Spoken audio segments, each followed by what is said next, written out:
오늘 우리에게 주시는 하나님의 말씀 신명기 6장 4절에서 9절까지입니다. 이스라엘아 들으라.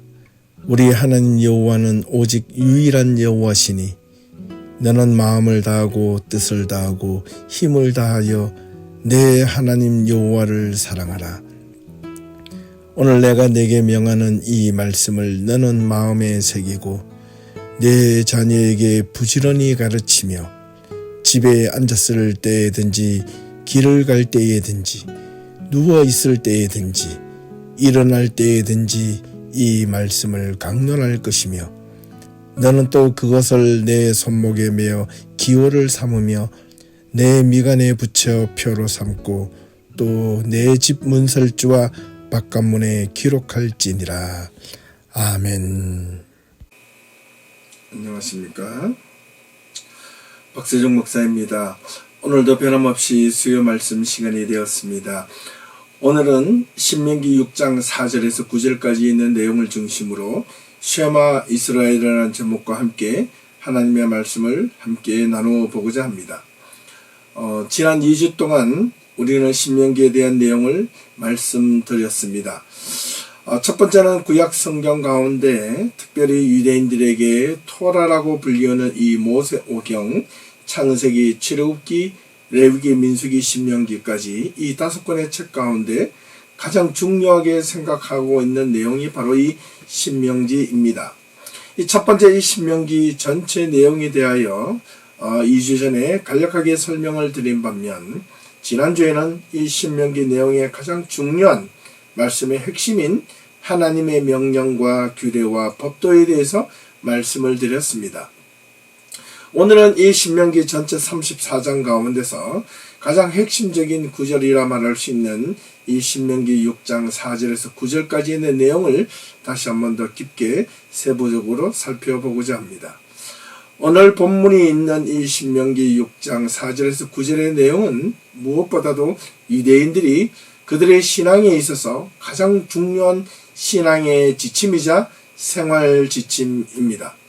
그들의 삶에 대하여 분명하게 언급하고 있다고 믿기에 이 내용을 이해 구체적으로 알아가는데 그들은 더욱더 열심을 내어 특별히 신명기 6장 4절에서 9절까지 있는 말씀을 외우고 또 그 말씀을 기록하여 그들의 몸에 항상 지니고 다닌다는 것을 우리는 지금도 우리 주변에 있는 유대인들을 통하여 쉽게 찾아볼 수 있습니다. 한 절 한 절을 우리가 함께 살펴보면서 그 의미를 다시 한 번 더 분명하게 우리가 생각해 보도록 하겠습니다. 4절 말씀입니다. 이스라엘아 들으라. 우리 하나님 여호와는 오직 유일한 여호와이시니. 히브리어로 들으라 쉐마로 시작합니다. 쉐마 이스라엘. 이 말은 그냥 말하는 것을 듣는 것이 아닙니다. 귀를 기울여 집중해서 듣는 것을 의미합니다. 이 쉐마의 의미는 특별히 어떤 우리가 몽롱한 어떤 그런 상태에서 듣는 것이 아니고 우리가 흔히 우리 개신교에서 자주 주장하는 어떤 영적인 상태, 우리가 좀 이해할 수 없는 그런 상태, 몽원적 상태에서 듣는 것이 아니라 우리가 가지고 있는 이 이성의 도구를 가지고 지적인 상태로 그 말씀을 올바르게 깨닫기 위하여 우리가 분명하게 이성을 가지고 집중해서 듣는 그 상태를 슈마라고 이야기를 합니다. 그저 우리는 교회 안에서 의미도 제대로 모른 채 말하는 영적이라는 말을 우리는 좀 더 우리가 신중하게 사용할 수 있어야 하겠습니다. 이 말씀을 듣고 이스라엘 백성들아 이 말씀을 들을지어다. 이 말씀을 듣고 어떻게 하겠다는 겁니까? 우리의 이성 안에서 듣고 깨닫고 이해하면서 그 말씀을 통하여 자기의 삶을 돌아보며 그래 맞아 그렇게 살아야지. 그래 이래서 나에게 문제가 있었구나. 그래서 내가 이렇게 잘못된 삶을 살았구나. 지금부터라도 내 삶을 고쳐야겠네. 지금 내가 당장 이런저런 부분을 하나님의 말씀으로 다시 고치고 돌아서야 되겠다는 그 마음가짐을 갖기 위하여 슈마 들어야 한다는 것입니다. 그리고 문제는 이 이야기를 누가 먼저 드러나는 말인지 그걸 아주 중요합니다. 여기서 말하는 이스라엘은 누구를 의미하는 것인가? 어떤 이스라엘 백성들을 이야기하는 것인가? 이 이스라엘 백성들의 이 첫 번째 대상은 나중에 뒷구절을 보면 분명하게 나타나는데요. 앞서 언급해보면 가정에서는 먼저 자녀들이 아니라 부모가 먼저 이 말씀을 들어야 한다는 것입니다. 그렇다면 교회 안에서는 교회를 책임지는 목사와 장로와 권사와 집사들입니다. 하나님의 말씀을 먼저 듣는 교회의 지도자들을 먼저 하나님의 말씀 앞에 귀담아 들어야 한다는 뜻이기도 합니다. 가정 안에서 자녀들을 부모가 먼저 하나님의 말씀으로 잘 가르치려면 부모가 먼저 그 말씀을 올바르게 이해하고 제대로 듣지 아니하면 하나님의 말씀을 올바르게 가르칠 수 없습니다. 하나님의 말씀을 자녀들에게 잘 가르친다고 나름대로 노력하지만 그 말씀의 이해에 대한 분명한 올바른 이해가 없이는 혹 자기의 생각과 몇몇 자기의 주변에 있는 이야기들을 주변하여 그것을 모아서 마치 자기 것인 양 하나님의 말씀인 양 그렇게 호도할 수 있는 위험성이 있기 때문입니다. 그래서 유대인들에게는 특별히 자녀 교육을 할 때는 먼저 부모들이 랍비들에게 찾아가서 끊임없이 토라의 말씀을 듣고 또 배웁니다. 그리고 주중에 자녀들을 불러놓고 1대1로 자녀 양육을 합니다.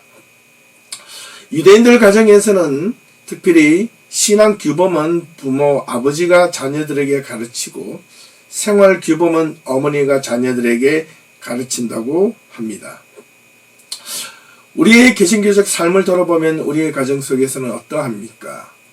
여러분의 가정 속에서 남편이 자녀를 신앙으로 교육하고 있습니까? 아니면 또 어머님이 자녀들에게 생활 규범을 올바르게 가르치고 있습니까? 여기서 말하는 쉐마 이스라엘 이 말씀에 이런 어마어마한 비밀들이 들어있다는 것입니다. 그래서 우리는 이 점을 분명하게 올바르게 잘 듣고 배울 수 있어야 하겠습니다. 4절 후반에 우리 하나님 여호와는 오직 유일한 여호와시니 오전에 너는 마음을 다하고 뜻을 다하고 힘을 다하여 내 하나님 여호와를 사랑하라. 먼저 이 말씀은 예수님께서 바리새인들과 논쟁하는 가운데 인용하신 가장 유명한 구절 가운데 하나입니다. 한 율법사가 예수님께 찾아와 어느 계명이 가장 큰 계명이냐고 물었을 때 예수님께서는 지체 없이 이 신명기 6장 5절 말씀을 인용하셨습니다. 바로 너는 마음을 다하고 힘을 다하고 뜻을 다하고 목숨을 다하여 내 하나님 여호와를 사랑하라. 이것이 첫째 되는 계명이니 그리고 둘째 되는 계명이 있으니 그것이 내 이웃을 내 몸과 같이 사랑하라는 그 말씀. 우리는 이것을 가지고 흔히 기독교 신앙 안에서 황금률이라고 말을 합니다. 그만큼 아주 귀한 복된 중요하고 아주 귀한 말씀이라는 것입니다. 우리 하나님 여호와는 오직 유일한 여호와시니 하나님을 여호와로 부르고 있습니다. 히브리어는 야훼라는 말을 사용하는데 야훼 또는 이 야훼 여호와란 이 말의 뜻은 히브리어의 동사 하이야라는 데서 왔습니다.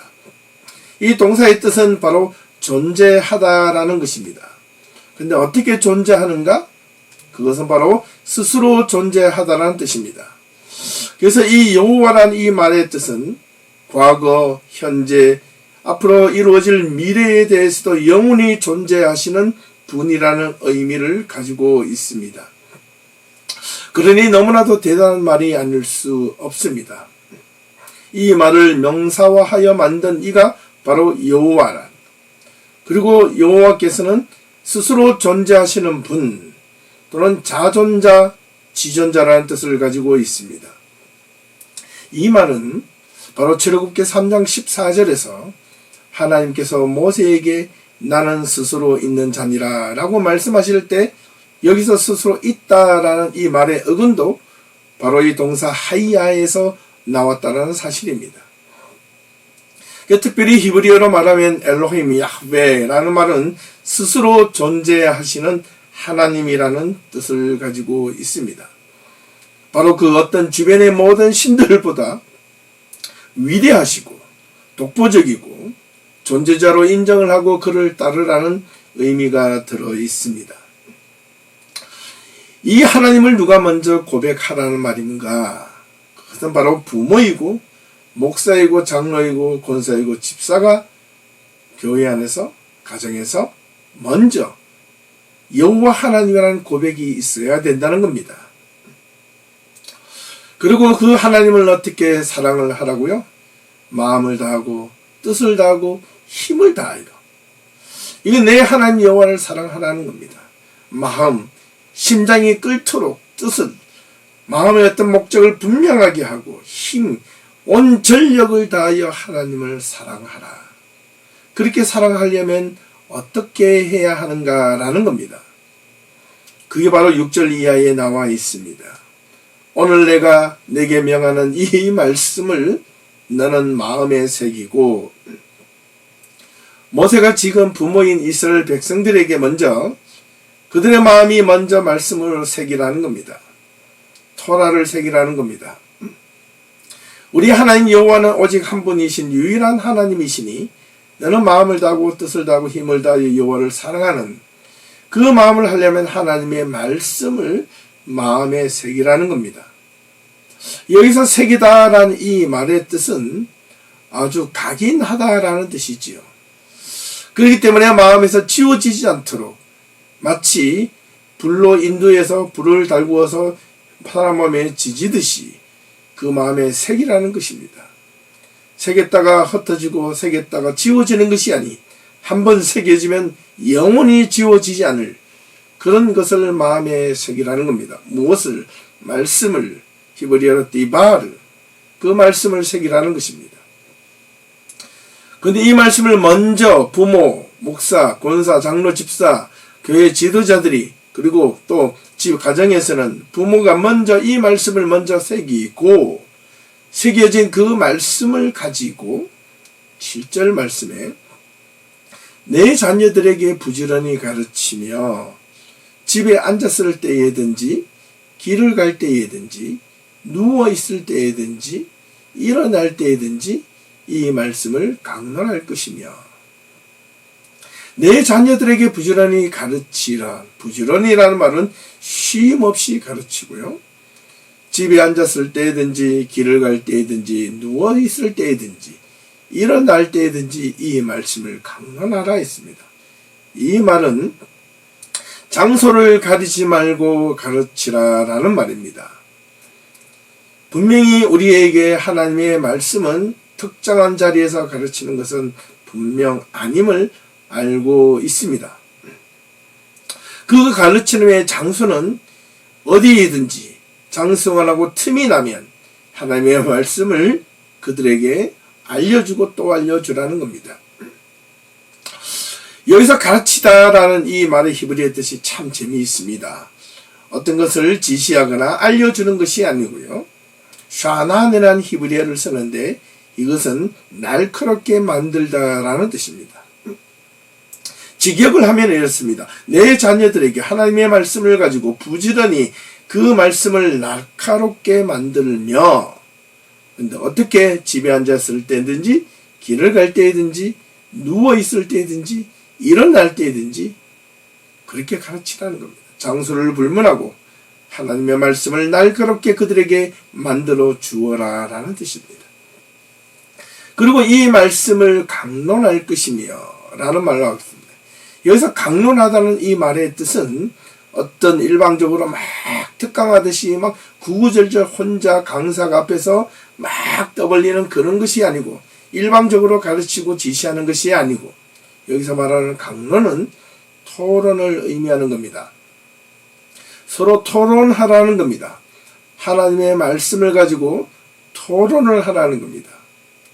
그렇기 때문에 이렇게 해야 하는지 저렇게 해야 하는지 왜 이것이 이렇게 되는지 왜 하나님의 말씀이 우리에게 필요한지 자기 생각을 끄집어내게 만들라는 것입니다.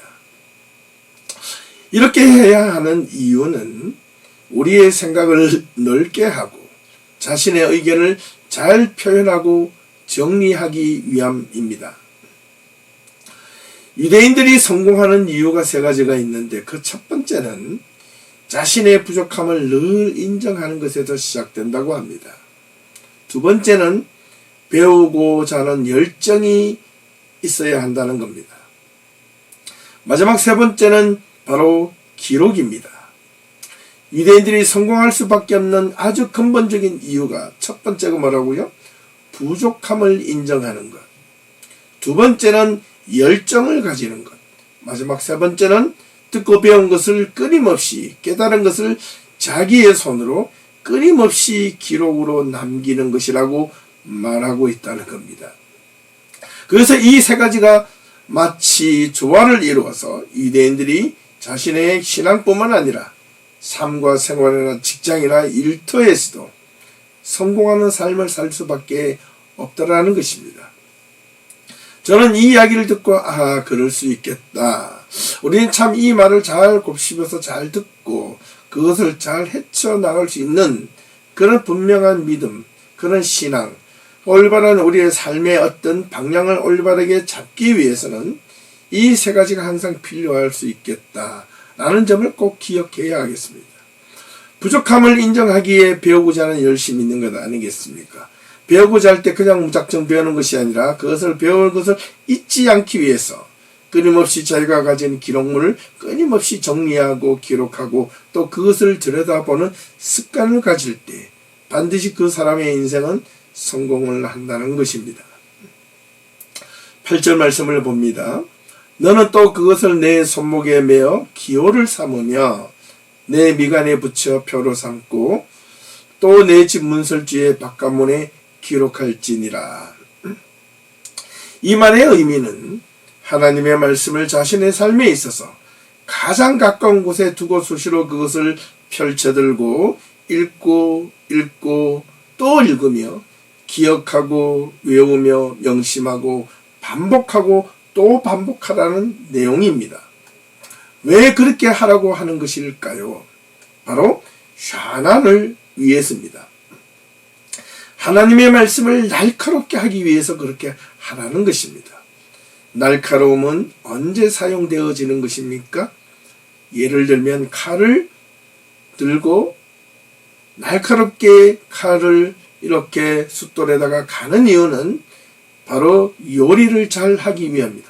물건을 잘 쓸기 위함입니다. 그 물건을 쓸고자 할 때 칼이 잘 안 들면 얼마나 불편합니까? 그러나 칼을 숫돌에다 잘 이렇게 열심히 가는 것은 바로 어떤 음식을 하고 요리를 만들기 전에 음식을 자르고 다듬어질 때 그것을 잘 다듬어지고 잘 잘려나가기 위함이 아니겠습니까?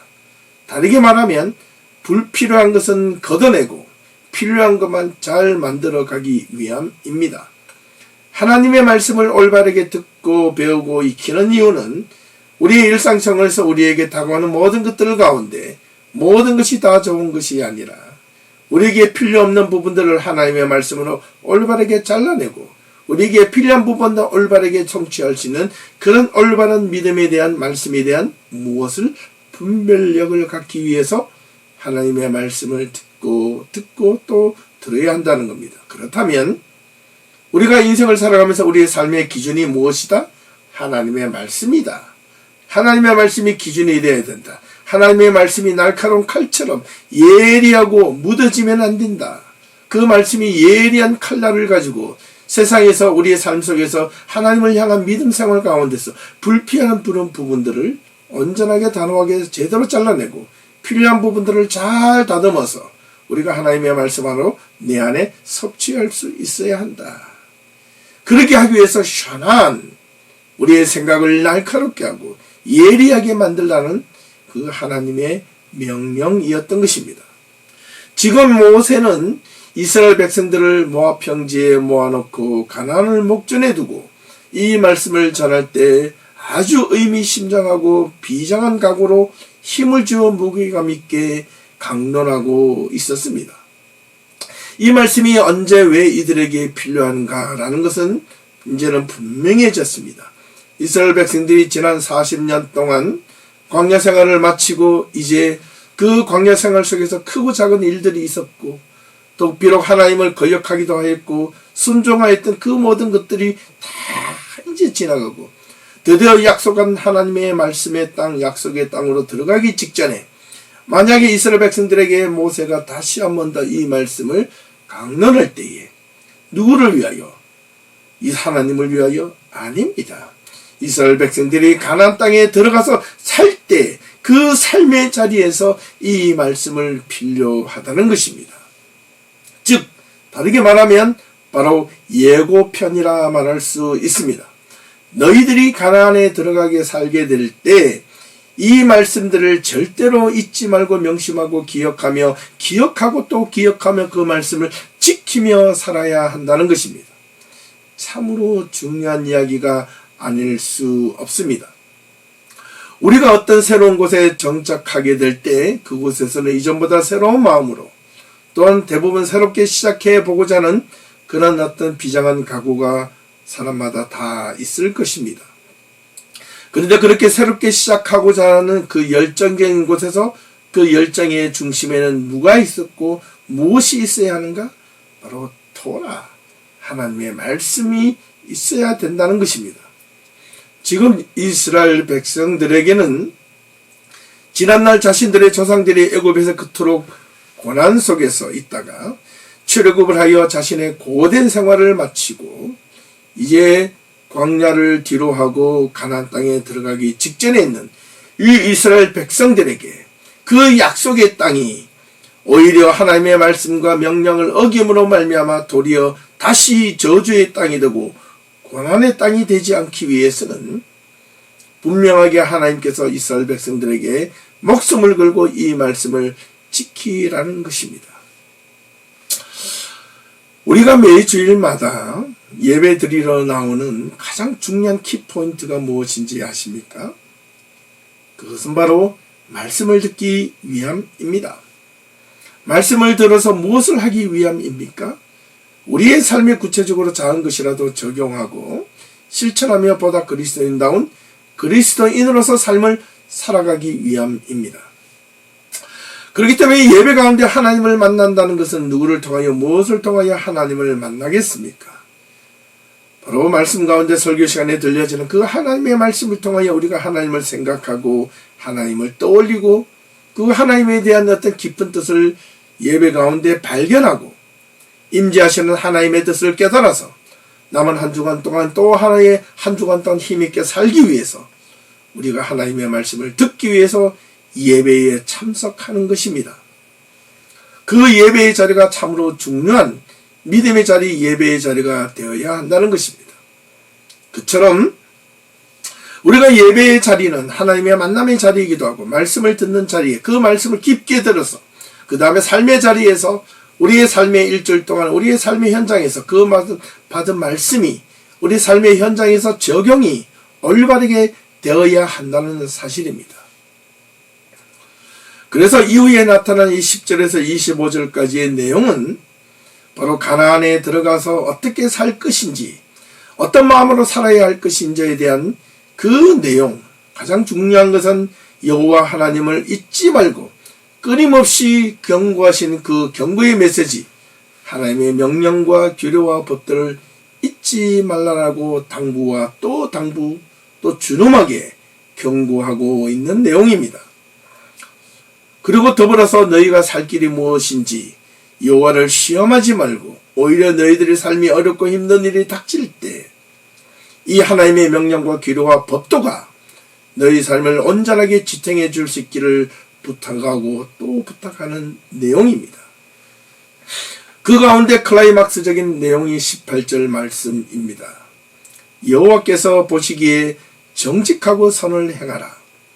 그리하면 내가 복을 받고 그 땅에 들어가서 여호와께서 모든 대적을 내 앞에서 쫓아내시겠다고 내 조상들에게 맹세하신 그 아름다운 땅을 차지하리니 그것은 바로 여호와의 말씀과 같으니라. 하나님 앞에서 정직하고 선량한 일을 행하라. 진실된 삶을 살고 말씀을 붙잡아라 라는 말이겠죠. 그러면 네가 복을 받는다는 겁니다. 그리고 그 땅에 들어가서 하나님께서 약속하신 그 땅을 차지하기 위하여 하나님께서 너희들의 대적을 무찌르고 네가 그곳에서 장수하며 살 것이라는 하나님의 약속의 말씀이었습니다. 그런데 이 당부를 누가 합니까? 모세가 부모된 지도자들, 그들에게 먼저 이 말씀을 듣게 하는 겁니다. 왜? 자녀들은 부모의 모습을 보고 자랄 수밖에 없다는 겁니다. 그래서 이후에 20절에서 25절까지의 말씀이 참 의미 있는데 짧게 제가 한번 읽고 오늘 말씀을 마치도록 하겠습니다. 20절부터입니다. 후일에 내 아들이 내게 묻기를 우리 하나님 여호와께서 명령하신 증거와 규례와 법도가 무슨 뜻이냐 하거든 너는 내 아들들에게 이르기를 우리가 옛적에 애굽에서 바로의 종이 되었더니 여호와께서 권능의 손으로 우리를 애굽에서 인도하여 내셨나니 곧 여호와께서 우리의 목전에서 크고 두려운 이적과 기사를 애굽과 바로의 그 온 집에 베푸시고 우리 조상들에게 행하신 땅을 우리에게 주어 들어가게 하시려고 우리를 거기서 인도하여 내시고 여호와께서 우리에게 이 모든 규례를 지키라 명령하셨으니 이는 우리가 우리 하나님 여호와를 경외하여 항상 복을 누리게 하기 위하심이며 또 여호와께서 우리를 오늘날과 같이 살게 하려 하심이니라. 우리가 그 명령하신 대로 이 명령을 우리 하나님 여호와 앞에서 삼가 지키면 그것이 곧 우리의 의로움이니라 할지니라. 아멘. 이 6구절 가운데서 이 말씀이 참 중요합니다. 크게 세 가지로 나눌 수 있는데요. 그 첫 번째, 내 자녀들이 이 하나님의 명령과 규례와 법도가 무엇이냐고 묻거든 가르치라는 겁니다. 그리고 두 번째는 그 명령을 지켜서 네가 이 가나안 땅에 들어가서 항상 복을 누리기 위함이라는 겁니다. 마지막 세 번째는 그 하나님의 말씀을 삼가 지키면 그 자체가 바로 의로움이 된다는 것입니다. 사랑하는 성도 여러분, 우리 예배 성도님들 이런 마음이 항상 우리 마음속에 품었으면 참 좋겠습니다. 만약 자손들이 하나님의 명령, 규례, 법도가 무엇인지 묻거든 자신 있게 먼저 아주 이렇게 술술 상세하게 자녀들에게 가르칠 수 있어야 하겠습니다. 자녀들의 행여 부모님에게 엄마 아빠 왜 교회 가? 하나님의 말씀이 뭐야? 내가 왜 하나님의 말씀을 믿어야 돼? 라고 묻는다면 여러분들은 무엇을 대답해 주시겠습니까? 바로 이 말씀을 가지고 먼저 우리가 하나님의 말씀을 올바르게 듣고 배우면 하나님의 말씀은 이런 것이란다, 저런 것이란다. 이래서 하나님의 말씀이 내가 따르고 섬기는 이유이지, 근본이지. 나는 이 하나님이 너무 좋단다. 자녀들아, 너도 이 말씀을 따라야 한다. 이 아버지 어머니의 소원은 이 하나님의 말씀을 듣고 끝까지 믿고 따르는 너희들이 되었으면 참 좋겠다라고 그렇게 이야기하는 그런 성도들이 되면 얼마나 좋을까라는 생각을 해보게 됩니다. 우리 신앙도 이런 신앙의 중심이 있었으면 참 좋겠습니다. 하나님의 말씀 안에서 우리가 말씀을 따라 지켜가는 그런 복된 예배 성도들이 다 될 수 있기를 소망합니다. 예배 중심적 신앙생활이 있기를 소망합니다. 예배 가운데 말씀을 집중하여 듣는 신앙생활이 될 수 있기를 소망합니다. 주일에 드려진 그 한 번의 예배를 가지고 한 주 동안 우리의 힘있게 살아가고 또 한 주간에 우리 삶 속에서 여러 가지 어려움과 고난을 만났을 때 그 주일날 들었던 그 말씀이 여러분 삶의 지혜가 되고 올바른 삶을 분별할 수 있는 그때 그 힘을 발휘할 수 있는 신앙의 여러분들에게 원동력이 되는 그런 귀한 예배의 자리가 될 수 있기를 진심으로 주님의 이름으로 축원합니다. 이 제대로 된 하나님의 말씀을 듣고 또 들어서 매일같이 가슴에 새기며 우리 몸에 가장 가까이 두는 그런 복된 우리 예배 성도님들이 될 수 있기를 진심으로 소망하며 오늘 말씀을 마치도록 하겠습니다. 하나님의 말씀을 끊임없이 듣는 남은 한 주간의 우리 예배 성도님들이 되시기를 바라고 여러분들의 건강과 행복이 주님의 은혜 가운데 있어지기를 간절히 축원합니다. 감사합니다. 수고하셨습니다.